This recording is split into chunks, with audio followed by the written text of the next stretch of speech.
Okay, so today I'm going to show you how to make your own power adjuster for your Crosman 2240 or similar Crosman with a set 0.75 inner diameter tube. Just like this one. This one was made repurposing the front cap because again these guns were upgraded to use the Powerlit eliminator, as you see here. Alright, that's my little modification. So I had that front cap, we're using it in the back. This was the original power adjuster using the original back cap, but it doesn't allow for much adjustment. As you can see inside, it's only about, oh god, maybe 1/8 of an inch of adjustment. This one allows for about 1/2 inch of adjustment so that you can tighten down and either get more or less hammer spring power. All right, let's get to it. So again, what I'm going to be showing you is, this is the main tube of the 2240. This would have been the front of the gun where the CO2 goes in. This is the cap that screws in, okay, to the front of the tube, the main tube. This is the back of it. This is the back, which this is one I tapped. I drilled but didn't tap. This is too big. So what we're doing is creating a power adjuster that goes on the back, okay, and allows you to adjust the tension of the spring. Okay, this is one I've used with the back butt, but that's too small, okay? And let me show you what I'm doing. So why aren't we using the back piece that's shorter? I have 2 of them. I had 3 guns, so that's why I have so many pieces left over. And I can make a mistake. Here is the front cap, here is the back cap.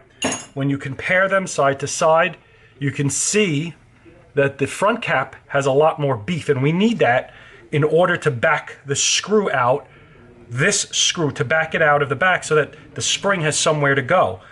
Because if you use the shorter one, the original, and just tap it out as I have done here, what happens is the screw cannot back out far enough to allow tension to release on the spring. So by using the front cap, which already has a hole in it, by the way, this is untouched. Okay, I'm showing you, this is the front cap, untouched, and all I did was drill down there. But I found out that there's also a space for the screw to fit in there. If we just drill through, we can then put this, but this will allow, because it's deeper, we can back the screw out and allow less tensioning on the screw. Here is one that was tapped, drilled and tapped. So right there it is. I've drilled it and tapped it, but this is the bad one. This is the one that's crooked, but I'm showing you that now you have a lot more room in there to allow the screw to back out. This is the good one that I'm going to chuck and grind down the edge so that it fits in the barrel, the back of the barrel. This is one I've made a mistake with, and this is a virgin one that is unused, untouched. Now that I did it right, I know how to do it. A tip on drilling out the hole: start off with like a 1/8 drill bit from this end, not this end. It's harder to do from the screw end because inside there it's kind of concaved, and it allows, because you want to center it. So when you start with a smaller drill bit, if you make a mistake, the next size you go up, next drill bit, you can kind of correct for centering. Again, I don't have a drill press. If I had a drill press, I could just put it in the press and make sure it's straight, but I'm doing this by hand in a vise. I'll show you I've done some of it already, but I'll show you the process. So if this was the virgin one, let's pretend this is the virgin one, even though this was tapped in correctly. I literally just center it on the vise, all by eye. I'll get down there, I'll kind of center it as best I can. I'm looking for it to be as level. Starting with, again, right now I have this chucked in here, let me take that out. So starting with a smaller drill bit, I drilled down the center, okay, and kept going up size from 1/8 to 9/64s to 5/32s up until I finally got to a 1/4 inch, which is the proper tap, the proper drill size for a 18 5/16, which is 1/16 more than a 1/4 inch drill bit. Okay, when you get to that 1/4 inch, when you've drilled it out, then you can tap. So let's pretend at this point that I've drilled out the center. So I've drilled out the center with the drill. Okay, that would be this. Did it by eye. Again, it took me 2 tries to get it right. Now, let's say we drilled it. We're ready to create the thread using, I believe they call this a tap. So the way I started, I placed it in as center as I could. I used some oil. This is 3-in-1 oil. I applied some oil first, just a little bit to the tip. Just a little bit to the tip here. Again, put it in. Again, make sure it's tight. What you're doing is turning with a little bit of downward pressure, not too much, till it starts. Okay, now it's started to grab. 1/4 turn, back it out. You'll hear crunching. Go back till it's tight. 1/4 turn, back it out. Back it out. Don't, if you try to apply too much pressure in turning it, you will probably either break the tap or something will go wrong. So don't try to just, now this is already done. Don't try to just tighten it all the way down, because eventually all that loose metal needs somewhere to go. You got to back it out. As you can see down here, I don't know if you can see this down here, but that's all the metal shavings from tap. So anyway, it's centered. This has been drilled, tapped, and will now accept a 5/16 bolt. This is from Home Depot. This is an Everbuilt 5/16 inch, 18 by 1 inch length. Oh, this is stainless steel. I thought it was aluminum. This is stainless steel, and it even says Home Depot on the bottom here. Here's another one. Let's see if it fits. And it does. It fits really nice. As you can see, it's coming through. All right, so there it is. The next step is to grind this portion here in the front away. Why? So that we can get it doesn't fit in the back, right? It's meant to go in the front of the tube. So in order to get it to fit in the back, I need to grind away some. It's not much, but we do have to grind it away. So how are we gonna grind it away? Just the way it is here. I need to put this on a lathe. I don't have a lathe. I have a drill. What we're gonna do is fit this inside the drill. Okay, see that? It's kind of like screwed in. I'm gonna tighten down the chuck. There we go. Tighten this down. So remember, now the screw is tightened down. The screw is tightened down in the chuck. Back this in. Now it's tight. Okay. Now we're gonna put it in the vise. Okay, so we need to put our drill in the vise here and create a lathe. I think it's called a lathe, yeah.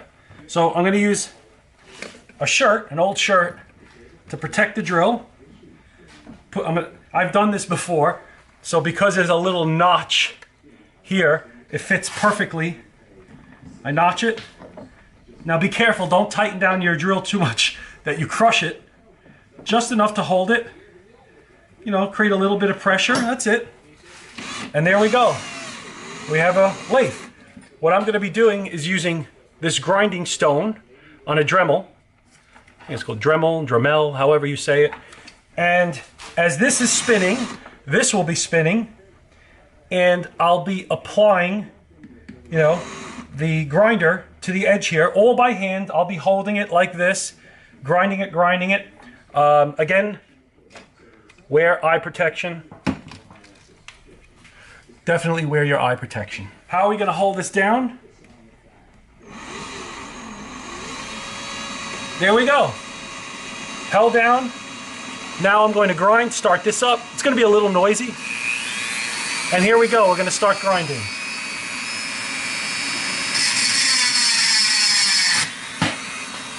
Okay. You have to make sure the direction of the drill is in the opposite direction of the Dremel. Otherwise, your piece here, the cap will come off. So here I am.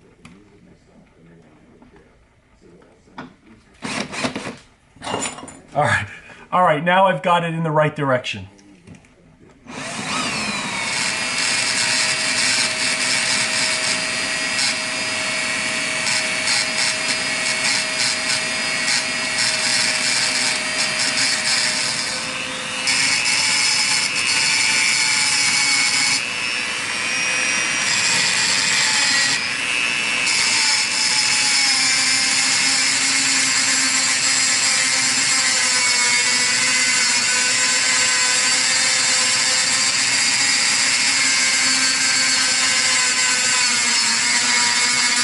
If you can see that. All right, so I'm grinding. Here's one with the thread. I'm grinding the thread away, and the goal is to get it to fit in the back. A bit of it. Now I'm going to go to the file. I'm going to use the end here to create a nice flat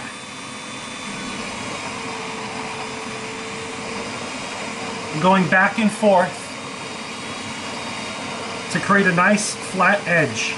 I could use the flat side here. I'll use that at the end, but right now I'm using the more sharp edge here to cut down a little bit.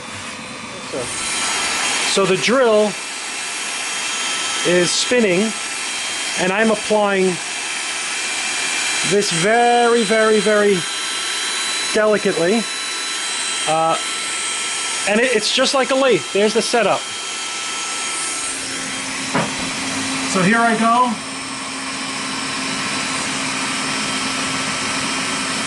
Just a little bit at a time. Okay. To see if it fits in the back of the tube.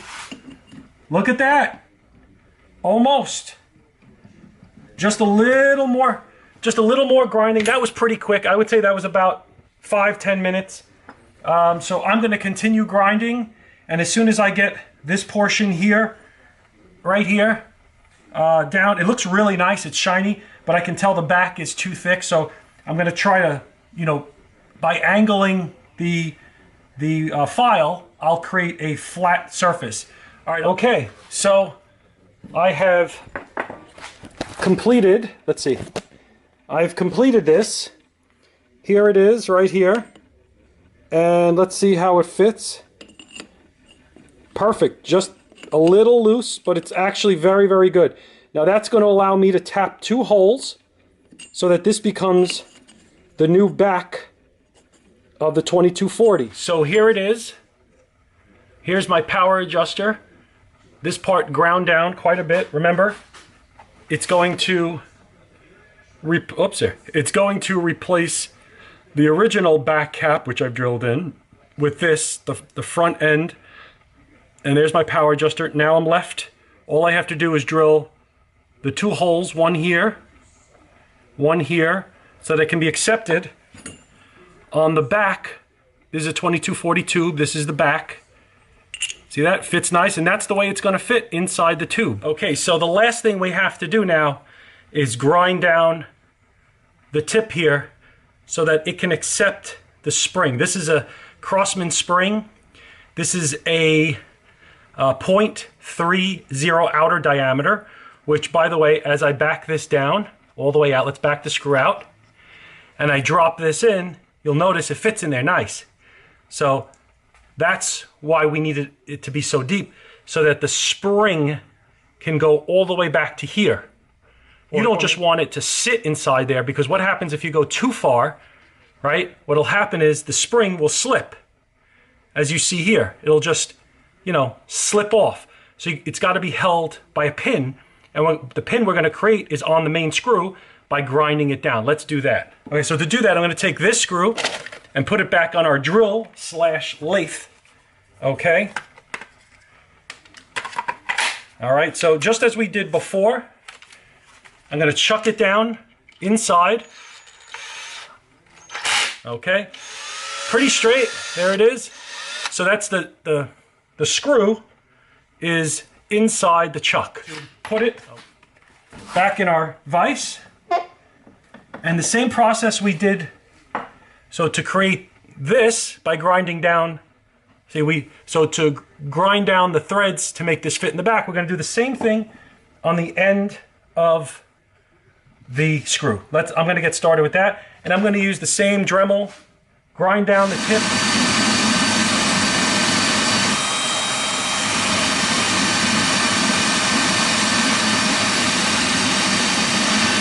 And the reason I'm leaning down is not to get in the camera, but to hold the drill in place with my armpit. All right, so I finished grinding down, and it appears that the screw fits. All right, whoops, let me loosen this, loosen the chuck. Show you what I got here. See if it's hot, because it's been grinding. Nope, it's fine. So there it is. It's a little hot, but it fits.